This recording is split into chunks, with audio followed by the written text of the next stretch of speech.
So before we get into this interview, a little bit of housekeeping. Obviously, there are some directors, filmmakers, creatives that can't make it to the festival because it can be a bit of a trek, especially if you're living in America or Spain or Germany or France or wherever. It can be a bit of a trek. So what I decided to do again was to get some pre-recorded stuff done. I got on the old Zoom, StreamYards, whatever people wanted me to get onto, I got onto them. And we did some remote calls, pre-recorded stuff, awesome interviews with some great filmmakers that I can't wait for you to listen to right now.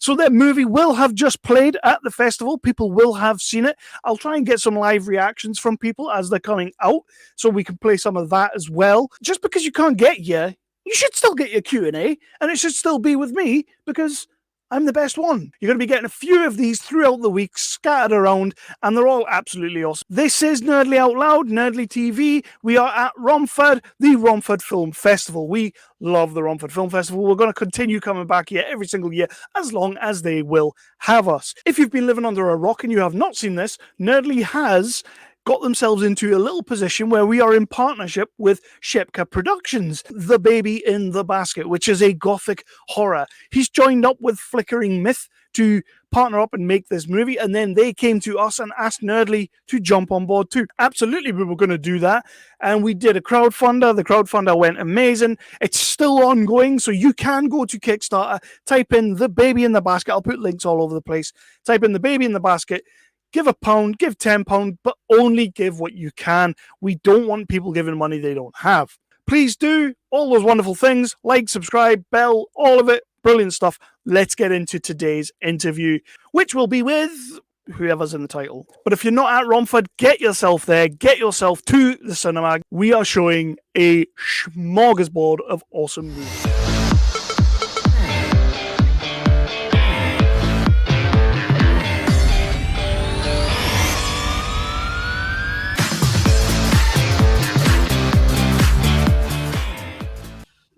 So here we are, another episode of Nerdly Presents Romford TV, Romford Live, Romford, whatever we're calling it, from the Romford Film Festival. I am here again to chat with director Chad Ferrin, the director of horror movie, serial killer movie, Pig Killer, which I think, Chad, is going to be a crowd pleaser at the festival.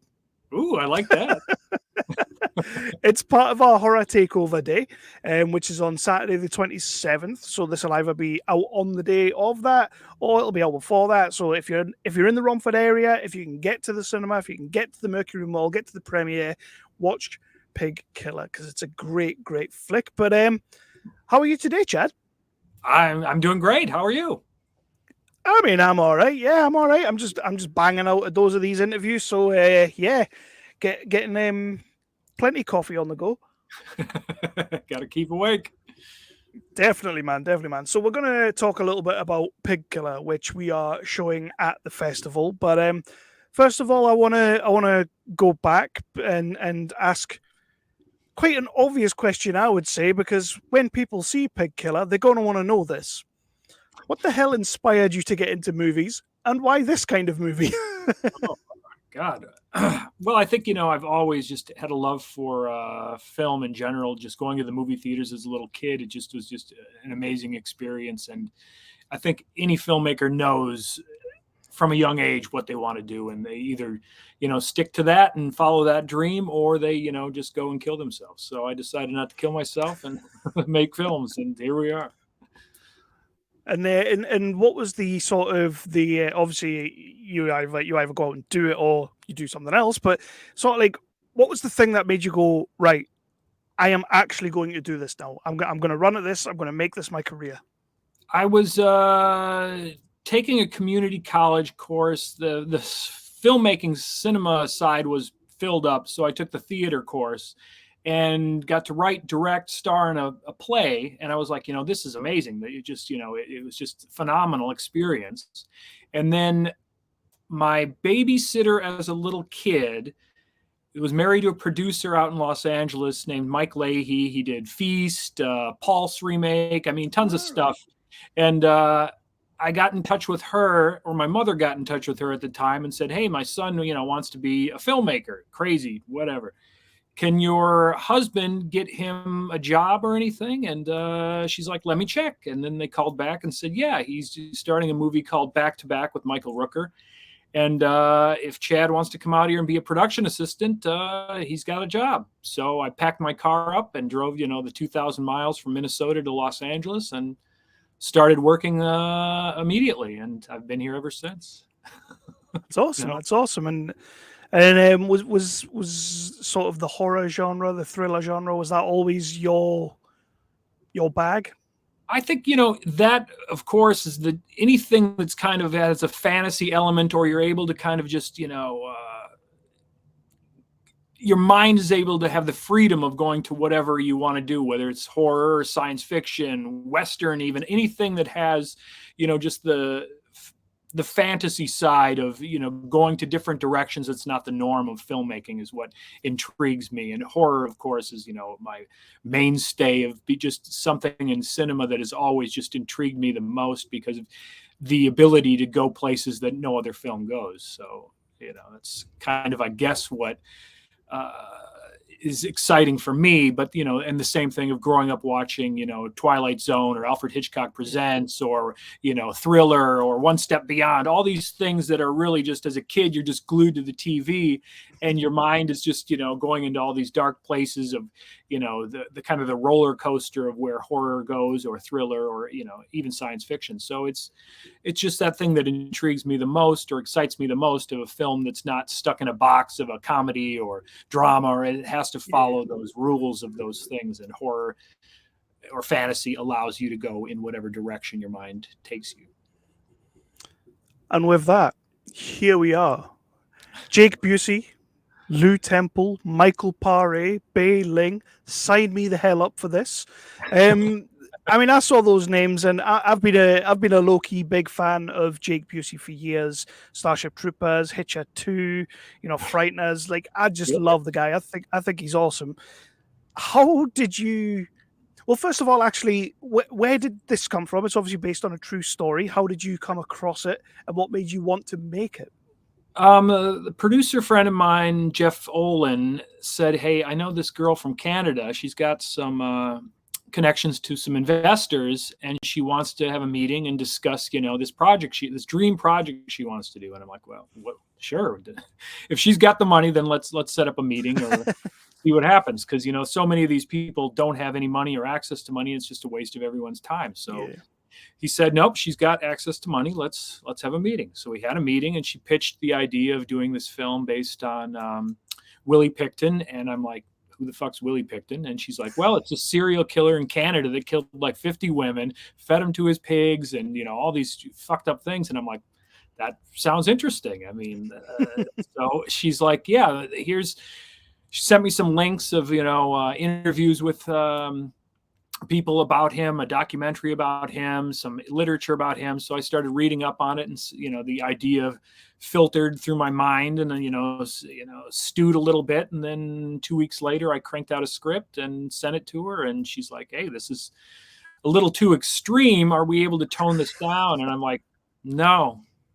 I mean, that's it. The distributor might want to edit it or do these things. But for me, it's like, if you're going to do this, shoot it as raw and as extreme as possible, because the guy did some fucked up stuff and you want to kind of stick true to that. So she said, okay, I trust you. Let's give it a shot. So, a month later, we were basically shooting the thing.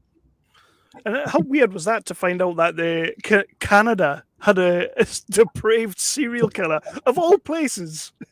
It is pretty strange, but I guess, it kind of started with his upbringing. His parents were a little cuckoo, and they kind of messed him up. But, I don't think that's an excuse for anyone to, go out and kill 50 women. But at the same time, I guess if you wanted to look at it as a psychological viewpoint, that would be one of the keystones of why he got messed up with the parents were religious and didn't bathe him. And, he had all the tauntings in school from, because he stunk so bad. I mean, there were certain things that you either go off the deep end and start killing people, or you use those things to your advantage, whether it be, you know, verbal abuse as a kid or physical abuse or whatever it might be. Because, you know, that's why this character kind of struck home to me. I had those elements that he had. You know, I had abusive parents. I grew up on a farm. I had pigs. I had all these things. I had a pet cow, much like he did.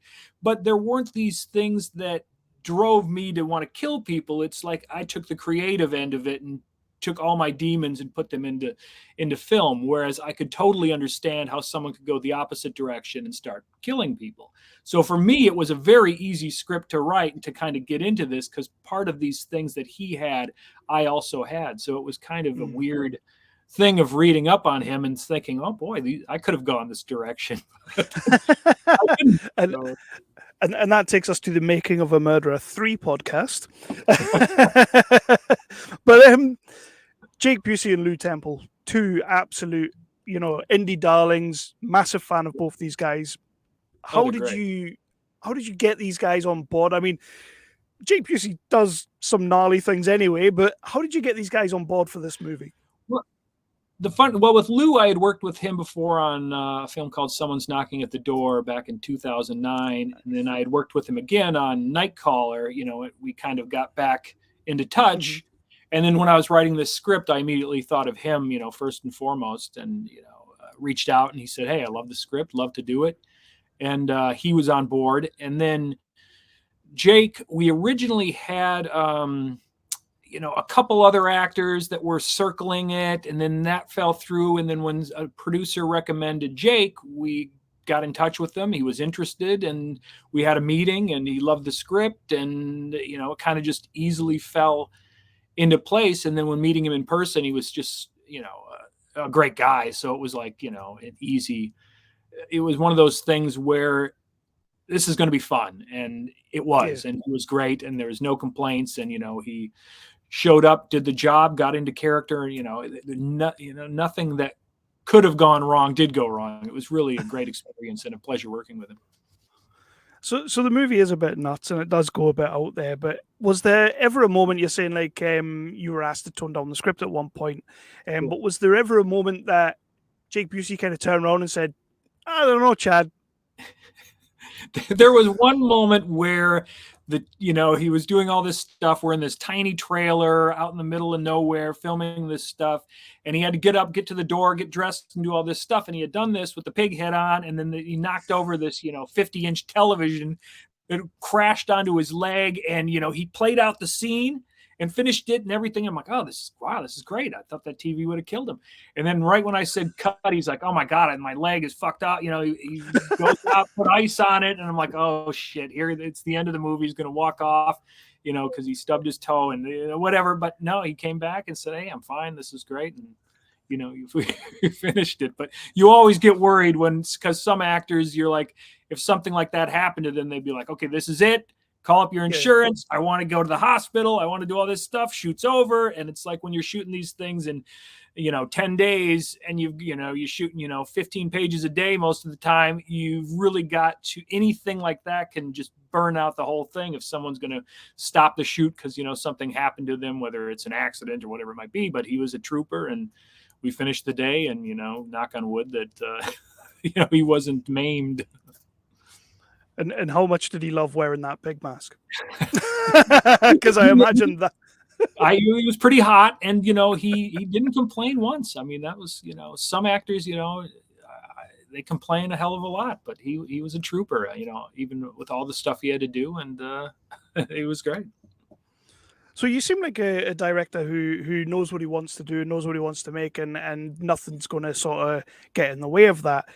But recently with things like Evan Davis and all that playing like who did he play again? Manson? Not Manson. But there's been this moment where people think that we're glorifying these people. Was there ever a moment that you were a little bit hesitant when releasing this film? No, not at all. No. No, good. That's what I wanted. To me, I was brought up with the whole thing of, sticks and stones may hurt your bones. Words mean nothing. Movies are just entertainment. I mean, if you're pulling things from them and getting ideas and going and shooting up schools, then it's not the movie's fault. It's not the gun's fault. It's the person that's doing this stuff's fault. And to try to put blame on all these other things, whether it's movies, literature, guns, drugs, whatever it might be, is a cop-out. It's really the individual that made the choice to go do these wrongs or whatever it might be, and they should be held responsible, not the films or the books or the people that they're inspired from. I mean, if anything, people should be blaming the news for the way they sensationalize these killers or these mass shooters or any of these things, and showing their picture and here's what they did, and that to me is more mind-bending and maybe planting seeds in some individuals' heads more so than the films that may be depicting them or showing their actions.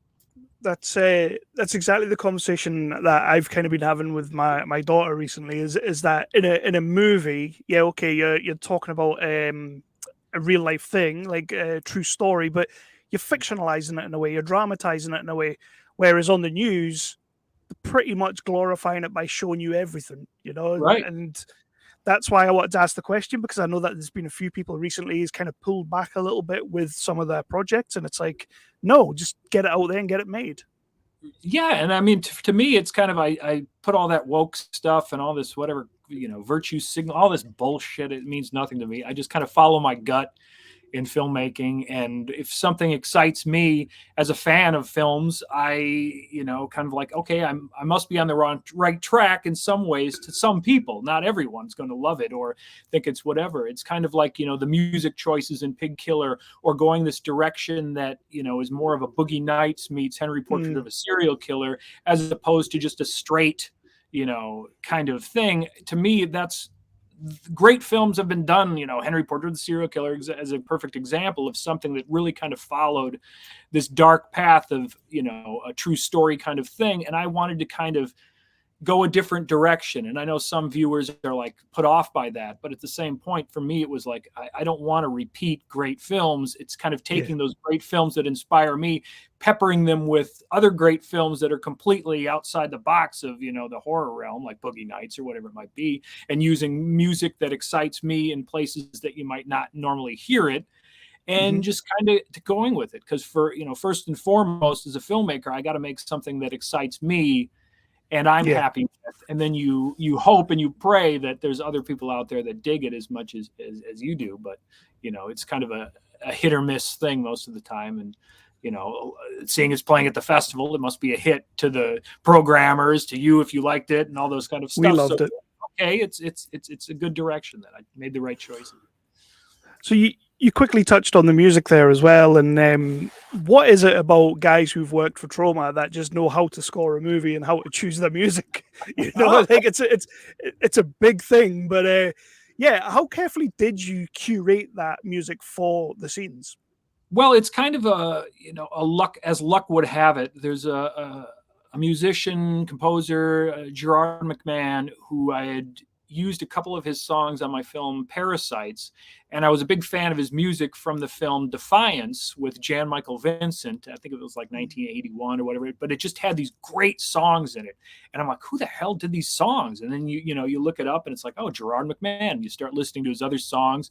And so I had a connection to him from my film Parasites, from licensing a couple of his songs. So when it came to writing the script, I wrote him into it as one of the performers, and a lot of his songs that I knew, I just kind of wrote them in, hoping that when the time comes, I call him up and say, hey, are you interested in being in this film or scoring it and all that stuff, and just kind of fingers crossed. And then I called him up, and he was when the script was done, and said, hey, are you interested? And he said, yeah, sure, I'd love it. Sent me the script, took a look at it, and basically agreed to not only be in it performing on stage, but he also agreed to score the film and use of all the songs that are in it. He basically said, here, go ahead and use them. It was really one of those things where it would be, if you had to go, like, there was one song, there was a Concrete Blonde song in it originally, Tomorrow Wendy. And we tried to get that, and I mean the rights were like, $50,000 minimum to have this song. So I'm like, okay, that's not going to work. Gerard, can we use a different song instead of the Concrete Blonde? Sure, go ahead, use this. And so his flexibility in not only letting me pick and choose from his songs or bands that he knew, that he said, hey, they're interested in having their song in a movie, they don't want any money, go ahead and put it in, because they want the exposure or the play or whatever it might be, where if you have to deal with a record company or whatever, they're going to just give you the runaround and give you a high number, that $50,000 for 10 seconds of our, song that no one fucking knows about anymore. It's like, I'm a huge Concrete Blonde song, but 90% of the audience doesn't know who the fuck they are or care. So it boils down to, if you have the budget to buy that, like a Guardians of the Galaxy, where you can fill all these great old songs that nobody really gives a shit about, except you, me, people who really love these songs because it harkens back youth or whatever it might be. But most people don't really care. But as a filmmaker, I care. So I try my best to get these songs. But a lot of the times the studios or whoever owns the rights is just so outside of the realm of dealing with an indie film that most people don't even try to, get them, because the cost is phenomenal, that it's not worth it. But Gerard was, just one of those guys that got it. He's like, hey, I get it. I own my songs.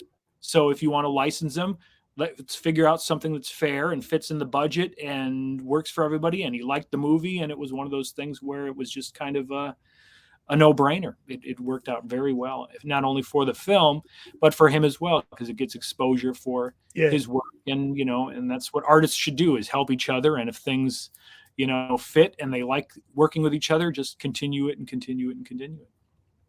Absolutely, I love that, and it absolutely fits. Like, every song in this film either tells you what the scene isn't telling you, or just elevates the scene, if you know what I mean. Like, does Sure. That just sounds stupid, but so when you watch this movie and when you see it up on the screen, or when you see it on your TV at home or on your laptop or whatever, wherever you're watching it, what's your favorite moment in the film? What's the scene or the moment that you see and you go, yeah, we smashed it that day. We did a really good job that day. Gosh, it's one of those things where when you're making it, you're so excited and everything, especially when it's kind of even better than what's on the page, or the actors really just, everyone's giving 100%. And you can feel that when you're there, and you can feel it when, you're editing it or any of these things. But the biggest thing is when you finish it and you see it up on a big screen at a screening with an audience, so many times it's like, it's either better than you expected or something's just hit flat. And when I saw it on the big screen for the first time with an audience, everything just kind of clicked. And I was like, what? It worked, and it feels good. And that's all you can hope for, because it's such a different thing when you see it on a big screen than on any of these things. When you mention a laptop, because I edit all my films on like a 13-inch Mac laptop, MacBook Pro. And only because, I just love to be able to move around I edit these things fast, and, but when you see it up on the big screen, it's just a whole different monster. And it's the seeing it with an audience is just an amazing thing that really kind of, sometimes you did it right. Sometimes you made some mistakes that you're like, oh, I wish I could go back and fit. And sometimes I do, but with Pig Killer, it was one of those things that played perfect, especially for probably my longest movie ever made, 2 hours long. It's one of those things where one festival is like, you need to cut it down to 90 minutes for us to play it. And I was like, you know what, I'll do that, because if you're going to play it, that's the exposure that it needs. And if, it's no skin off my nose, because it's going to get a release that's, either the distributor at one point will put out the director's cut or whatever. So, and then at the last minute, the festival was like, you know what, we changed our mind. We want to play your cut. We want to do this. And I'm like, okay, I guess because most festivals or a distributor are used to the filmmaker saying, no, it's got to be this way. It's got to be my way. And I think they kind of stick to their side. It's like, well, okay, forget it then. But they were kind of like, oh, wow, he's willing to cut 90 minutes, 30 minutes out of the movie. Okay, that's something you don't really hear from a filmmaker that's willing to alter things. But to me, it's just like, you know what? I've made my version. I've seen my version 100 times. I'm open to trying it a different way if it's going to appease a festival or a distributor, because if they're also agreeing that, you know, hey, we're going to put out your version as well, or give that option, then what does it hurt for me to give a try at a 90-minute version or whatever? You know, it's still getting the film out there, whether it's truncated or whatever it is, to an audience that might say, hey, I love this. Let's see the longer version, or whatever it might be. It's exposure that, you know, it's worth it than no exposure at all. Plus, to be fair, I am a sucker for a director's cut, so that would have got me. Me too. What's next for Chad? Are you just kind of focusing on Pig Killer and pushing it out there, or do you have another project that you're actively working on? It's funny. I guess this was I just finished my first written directed sequel to Nightcaller called Scalper, and we just submitted that to numerous festivals, and that's going. And then I just finished editing H.P. Lovecraft's The Old Ones, which is a sequel to my 2020 film, The Deep Ones. So it's the year of sequels for me. So I've got two films that one is about to hit festivals, the other one is finishing post, and that'll start hitting festivals this year as well. I'll have to keep an eye out for that Lovecraft one. I like a bit of Lovecraft. Oh, no, it was a lot of fun. And it was one of those things, again, where the investor on that came to a set visit on Scalper and was impressed with, you know, these, you know, we've got like a 15-man crew, and we've got, you know, shoot it in 10 days, you know, and it's one of those things where an investor came down, saw this, and it's like, hey, this is legitimate. There's a set, there's trucks, there's a camera, there's a crew. This is, you know, and everyone's having a good time, and it's fast, and it's lean, and it's mean, and, you know, it gets done. And it was a good way for, instead of, you know, sending out a lookbook or here's my storyboards or whatever, he actually came down to the set and saw, hey, look, this isn't a fly by night, you know, take my money and run, dude. It gets it done. And, you know, we were off and running right after we finished Scalper. We were shooting another one. So it was kind of like Pig Killer, Scalper, Lovecraft. I mean, all these kind of just came into a fever pitch of work. There hasn't been a time to relax and kind of suck in the accolades of Pig Killer, or to go to UK and see it in the you know, at the festival, which I would have loved to have done. It was kind of one of those things where, wow, I'm actually, I have a good excuse. I'm, you know, editing and film. And you know what the great thing is? The cinema screen that we have at Romford is massive. So wow. Jake's dong is going to look amazing. Get out there, ladies. Go see it. Right, my man. Right, my man. We're gonna start wrapping it up right now. But one thing I do want to ask is, obviously, we are playing this at the film festival. There's a lot of indie directors, creators, and things like that are coming to see it. People who want to get into the business. Is there any one bit of advice that you would push to somebody trying to get into or looking to want to get into the industry? You know, I think it's just, you know, whatever aspect you want it to be, whether it's a writer, whether it's a director, whether it's a cinematographer, whatever it might be, or an actor, it's just, you know, don't give up on it. I mean, just if that's, you know, all you live for and breathe, I mean, that's what it is. I mean, for me, it's, you know, it's all there is. There's no, you know, wife, there's no kids, there's no, you know, any of this. It's all cinema.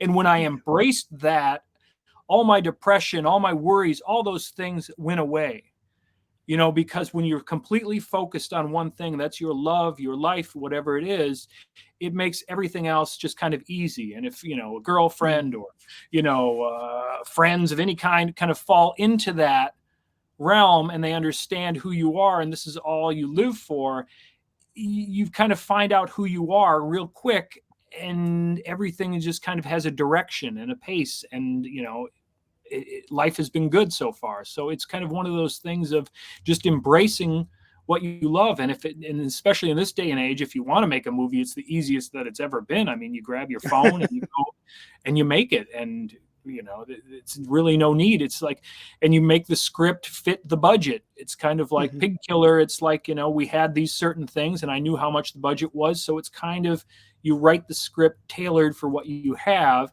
and what can work, and you just go out and do it. So there's really no more excuses of, oh, I want to do these things, but, I don't have the money. Well, it's like, drag up $1,000 and figure out a movie that works for $1,000 budget and just yeah. and go make it, and find other people who have that same enthusiasm as you do and that are talented, and you kind of make that even work under your limitations, and you let your limitations be your advantage, because everyone who's involved can bring something that as a director you're not able to do, whether it be After Effects and VFX tweaks, which I'm no good at, but I'm good at editing. You kind of just make those things your strong points, and then you hire other people who are good at them to kind of round it out and make the best film possible.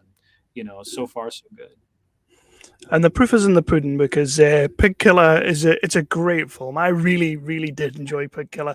I was wondering, like, how are we going to show this at the main festival? Because we obviously have our horror festival as well earlier in the year. Yes. And I'm kind of like, that would play well at the horror festival. But then we did a horror takeover day. So there you go.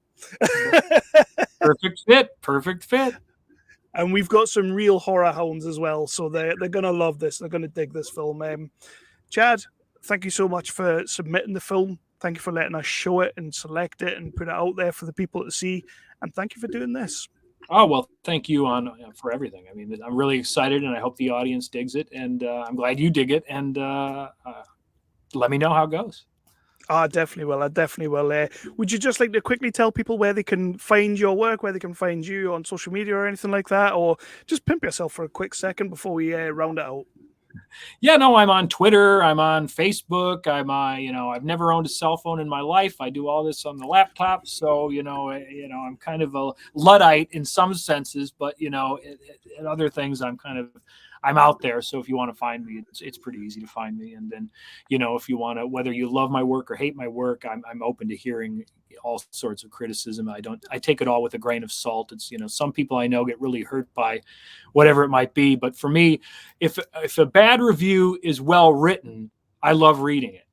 If it's just one of those things, worst movie ever, then you're a fucking idiot. But if you're going to at least write something of the criticisms that make sense and it's well written, I'm like, oh, okay, that's pretty good.